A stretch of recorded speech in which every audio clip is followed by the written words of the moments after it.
Hey guys, it's your best fight friends. I'm Kelsey. This is Rachel. Rachel, you called today Daniel Cormier, friend of the show, in fact, a corporate shill. Why is that? I did not. Well, somebody did. Somebody did, and it was Cris Cyborg. So here's what happened. DC took a little break, right, from his media post after he just lost his fight. losing from Stipe, right? Yep. Huge deal. He had to Perfectly get understand, and he retired. Stipe's fingernail out of his eye, surgically removed. But apparently, this week he's back doing stuff, and he happened to reveal that previously the UFC had given him $1 million undisclosed bonus. $1 million.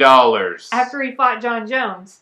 And then there was, I guess, a separate time where I think it said he was given like $400,000, and it kind of made his total payout $1 million, and it was after a different fight. And I don't know, like just that alone, I was like, undisclosed bonuses. Like, well, I don't know. It just makes me like kind of raise my eyebrows a little bit. Cris Cyborg did more than that. She called him a shill for the UFC. And then you and I were just talking about it because, like, here's the first thing. Dana White, a.k.a. the UFC, can do whatever they want with their money. And if they want to give, like... I want them to give money to fighters, yes. And a lot of people would say that. Like, hey, yeah, giving money to fighters is always a good thing. Although I agree with that. You were like, corporate shill! No. The issue I have with that specifically is that when your payments to fighters isn't transparent and, what's the word, like routine, like it's not the way that you always do things, I think it leaves room for some fighters to be not paid enough. I mean, how much are they secretly giving Conor? And other fighters getting, like, I feel like there's not balance and for the entirety of the UFC roster. And I think it's really important for athletes who put their health on the line every time they go out and perform. I think it's important for them to be protected. And when you're giving undisclosed bonuses, I don't also known as hush money. think it leads to that. But you brought up something else interesting. The lesser known is hush puppy money, but that's used only specifically to purchase hush puppies. I brought up the thing about that. The bigger issue to me, if there is an issue at all, if I'm looking for an issue, it's the issue that, well, yeah, you're giving this fighter undisclosed payments. Well, he's also a prominent member of the media, and so that. Do you see what I'm saying? Like, so basically, the UFC has this, right? They have Daniel Cormier, who is a great, like, fighter for them, he calls fights. He's a color commentator. Daniel Cormier also developed into a media personality. He's great at while he's fighting, and he's really good at it, which is why he has all these different media outlets that he works for. So now the UFC not only is giving an undisclosed bonus to just one of their fighters, right? Who maybe they're like, hey, you do really, I don't know what the reasoning was behind this. But now they're giving undisclosed bonus to someone who also is a media personality within the world of the UFC. I guess let me ask you this, Kelsey. I guess it happened before. If Dana White gave you $1 million, if Dana White gave you $1,000.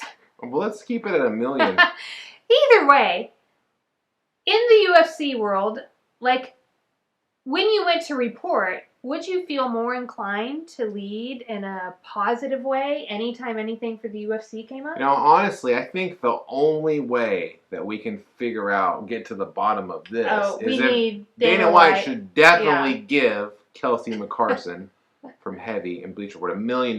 That's the only way, frankly, we're going to get to the bottom of this story to see whether it affects my coverage of the UFC.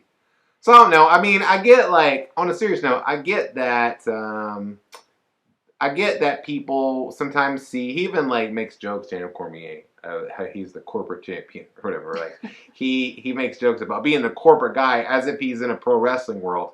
And that's fine. I mean, I get the sense, what I was struck by and hearing every time you hear Daniel Cormier talk is that he is super honest, even in disclosing this, which does no good for him. He's just talking, right? And he just happens to disclose he's the kind of guy who genuine will and be authentic. Yeah, authentic. He'll be honest about things. And so I guess at the end of the day, I think that knowing that he's that type of person, I don't think it really matters. Do you know what I'm saying? But I think it matters more as a course of, is this how you operate your business or is this day-to-day operations for the UFC? Handing out like undisclosed bonuses and perhaps to people that also have influence in the media. Well, I mean, I'm but not a huge what fan I'm of saying that. is that when they were giving them those bonuses, it wasn't in the media. I mean, I get like it's not like now if you found out that they were giving $1 million to Ariel Helwani, I think that would be an issue, right? But at the same time, way to go, Ariel. You know, it's $1 million or whatever. I don't know. So I think that. I think it's just difficult because I think it's a big burden to put on. I can tell that Cris Cyborg never got a secret $1 million. Right. That's for sure. I think that's the bigger issue. She's like, huh? You know? Right, and that's what I mean. Like, so I used to be a teacher. I used to teach kindergarten, and in the public school system, there would often be talk of giving bonuses to teachers whose students performed well on state testing. Well, in kindergarten, our students don't take state testing. So we would never be part of that discussion. And I can tell you, as a kindergarten teacher, I'm not going to feel super great about that. Also, I'm kindergarten, but we talk about custodians, we talk about the cafeteria personnel, like all these people who are integral to students learning on a daily basis. They're also not given any bonuses. I don't think that this kind of payment, I don't think it works well. Oh, no. I'm just not a huge fan. I'm not a fan of hush money. I'm not a fan of corporate shills. I'm not saying this involves any of that, but I am a fan of hush puppy money, Rachel. So we can come back to hush puppies. This wasn't hush money. This was an undisclosed bonus. I just want hush puppies. Feed me hush puppies. You know, this is the How do you even transition from that now? You don't have to be without hush puppies in your life. Not hush puppies, but the kind that you eat, man. They're like little fried breads. Here. I know my dude DC knows what about hush puppies are like, right? Let's just agree on this. You dip this fried bread into ketchup for some reason. You're like, sugar. No. I've never put mine in ketchup. I love it. I mean, I don't eat it. Let's go get some hush puppies, girl. All right. Do you want hush puppies? Like, comment, and subscribe.